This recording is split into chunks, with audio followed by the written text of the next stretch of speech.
Ellie is a little shit, and I love her, and I love the way that she answers Joel. It's like my favorite thing in the world. Hey everyone, welcome back to Candid Cinema. I'm Amanda, otherwise known as AMX NJ Reviews on Twitter, Instagram, and Letterboxd. Today I will be reviewing The Last of Us Episode 2, which doesn't have a title and it's just called Episode 2, which is interesting, but I'm not going to harp on it because damn, Neil Druckmann! Oh my god, he directed this episode, and I think that it stayed with the tone. It's very consistent. It feels like they know the story that they're telling going into the second episode. It didn't stray away from anything that happened in the first.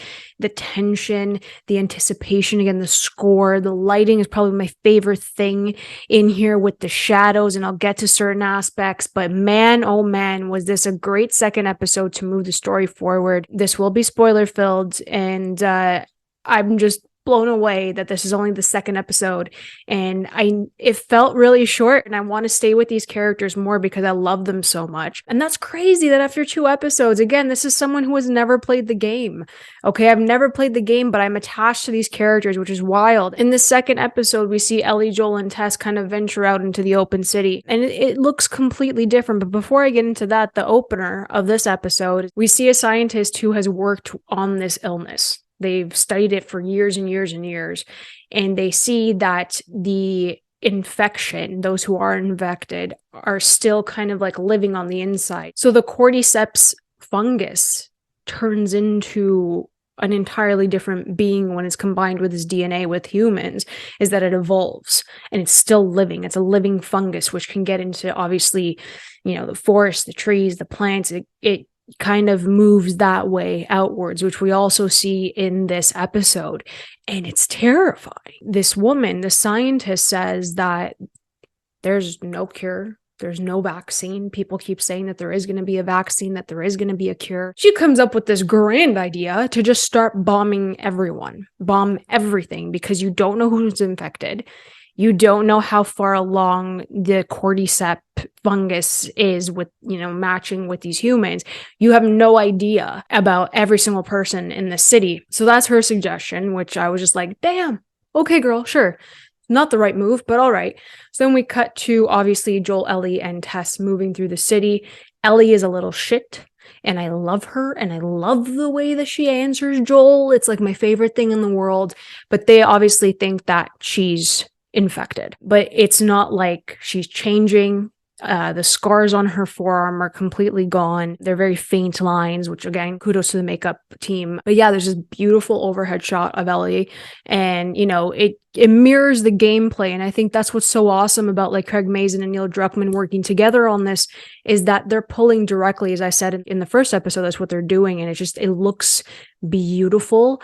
Every single shot is gorgeous. Every frame is gorgeous. And I do think that pulling certain things from the video game and certain aspects from the video game really just adds so much to this series. So yeah, they're questioning her. They're questioning Ellie. They're being smart asses, and I love that about them. But they're venturing to, their final destination out west that Marlene kind of wants them to, take them to. And they're fighting back and forth. They're like, okay, we need to take her and get her there safely so we can get the car battery. And if we get the car battery, we'll be free, blah, blah, blah, the whole thing. Ellie reluctantly tells them why, she's immune and why they think that she's special. So Ellie does tell them, even though she's not supposed to, because Marlene told them not to. But obviously her life is in their hands at this point. So Tess believes that there is a cure, that she is the key, that this can happen. Joel's a bit apprehensive. Makes sense. Like, totally makes sense. So they venture out.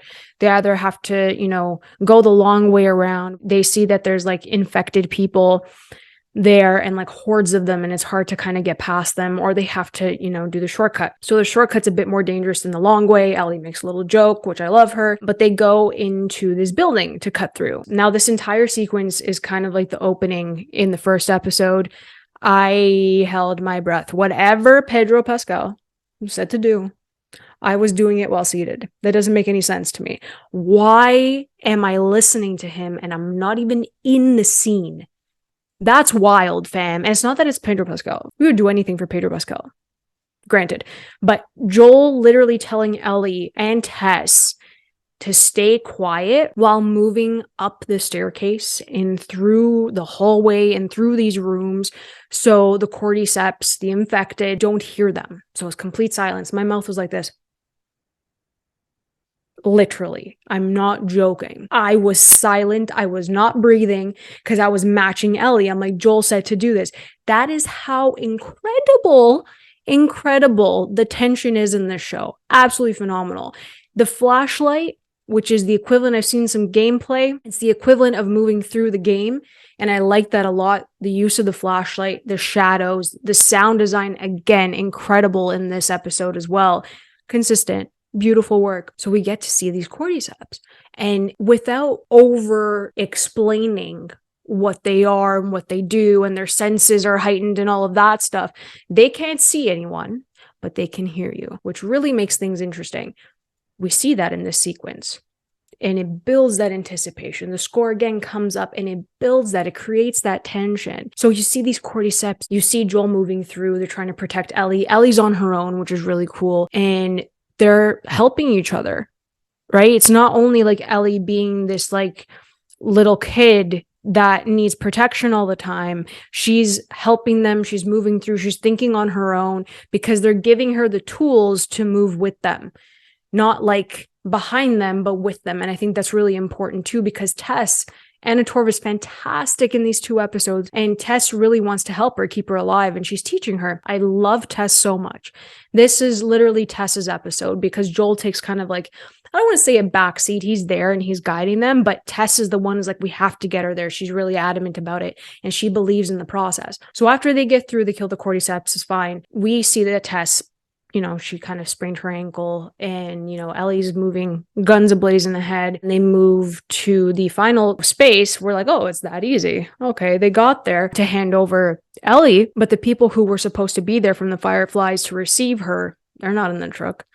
They're not there. So Ellie notices that there's blood on the steps going into this other villa, house, mansion, whatever you want to call it. They go in, and there are other infected people that are literally dead on the floor, and they're questioning it. They're like, that doesn't make any sense, right? Tess flips her lid.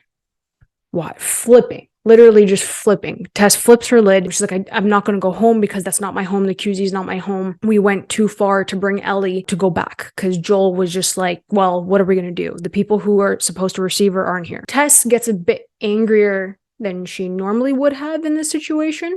And Ellie's like, something's up here. So not only did Tess get bitten, she did get bitten, Ellie also got bitten.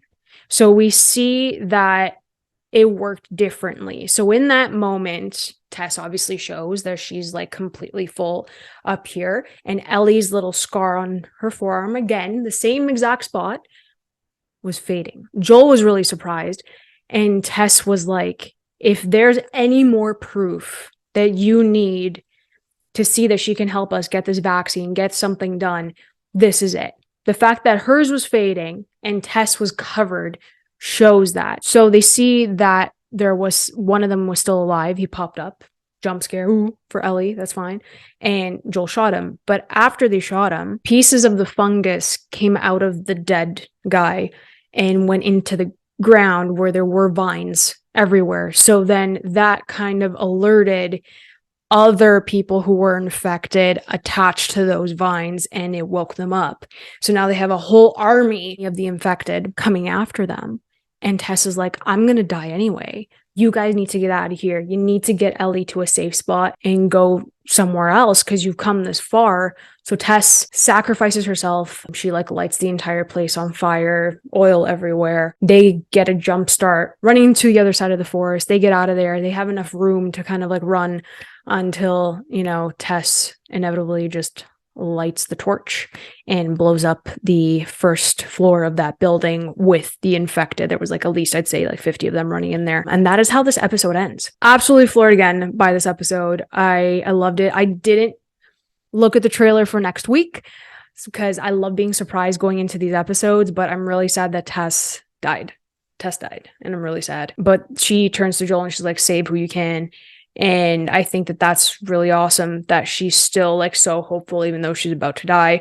and she just rests it with Joel because she knows Joel can handle it. But now I'm really excited to see Joel and Ellie's relationship kind of flourish. They had some conversations throughout this episode, and I think that their chemistry is really awesome. So I'm really excited to see more of Joel and Ellie. Please let me know how you feel about the second episode. I really enjoyed it. I think it's steady, and kudos to Neil Druckmann. I think he did a great job directing this one as well. So please let me know if you enjoyed this episode. I really did. I'm going to give it an 8 out of 10. It was a bit short. I don't want it to be short. I want longer episodes. Give me like an hour and a half because I just want to get lost in this thing. It's so good, and I know I got to play the games. So if you guys enjoyed this review, please like and subscribe. You can always follow me over at AMX NDA Reviews on Twitter, Instagram, and Letterboxd. I'll catch you guys next time. Keep watching movies.